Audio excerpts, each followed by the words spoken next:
Bonjour à tous, que la paix et la grâce de Dieu soient sur chacun d'entre vous, mes frères, mes sœurs et mes amis. Ce Dieu qui est grand, tout-puissant, et ce Dieu qui est riche en bonté et en miséricorde.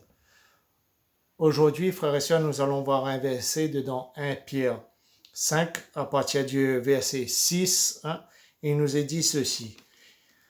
Humiliez-vous donc sous la puissante main de Dieu afin qu'il vous élève au temps voulu. Déchargez-vous sur lui de tous vos soucis, car il prend soin de vous. Soyez sauf, veillez, votre adversaire, le diable, rôde comme un lion rougissant, cherchant qui dévorer. Amen.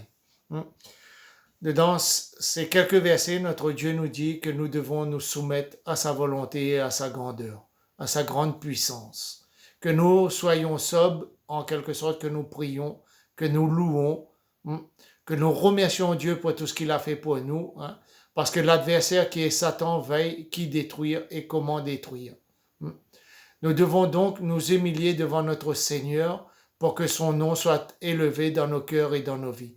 Nous devons nous soumettre à sa volonté pour que sa paix et sa grâce puissent encore paraître dans nos cœurs et dans nos vies. C'est vrai, les moments que nous vivons, les instants que nous vivons sur cette terre, pendant ces dernières années, frères et sœurs, nous voyons tout ce qui se passe, les guerres, les famines, les tsunamis, nous voyons aussi les pénuries, tout ce qui se passe sur cette terre, frères et sœurs.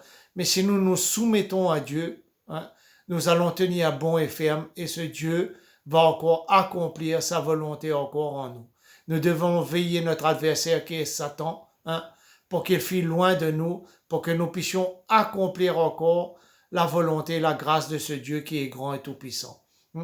Une autre parole dit, résistez et il fuira loin de nous. Soumettons-nous à la parole de Dieu et Dieu accomplira son œuvre encore dans nos cœurs et dans nos vies. Comme il est dit, humiliez-vous donc sous la puissante main de Dieu afin qu'il vous élève au temps voulu. C'est Dieu qui rabaisse, c'est Dieu qui relève, c'est Dieu qui accomplit toutes choses.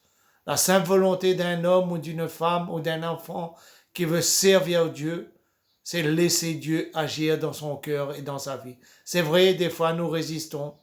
Des fois, nous disons non, ce n'est pas la volonté de Dieu. Mais Dieu connaît ce qui est bon et ce qui est merveilleux pour chacun d'entre nous. Alors, frères, sœurs et amis, prenons en pleine conscience encore, en ce jour, comment ce Dieu est grand et tout-puissant. Appelons encore notre Dieu à prendre place dans nos cœurs et dans nos vies. Seigneur, nous voici tels que nous sommes encore dans nos cœurs, dans nos vies encore aujourd'hui, Seigneur. Viens encore accomplir ta volonté, Seigneur. Donne-nous, Seigneur, à tenir bon et ferme, Seigneur, avec ta parole et ta bienveillance, Seigneur. Que ton œuvre s'accomplit encore dans nos vies et dans nos pensées, Seigneur.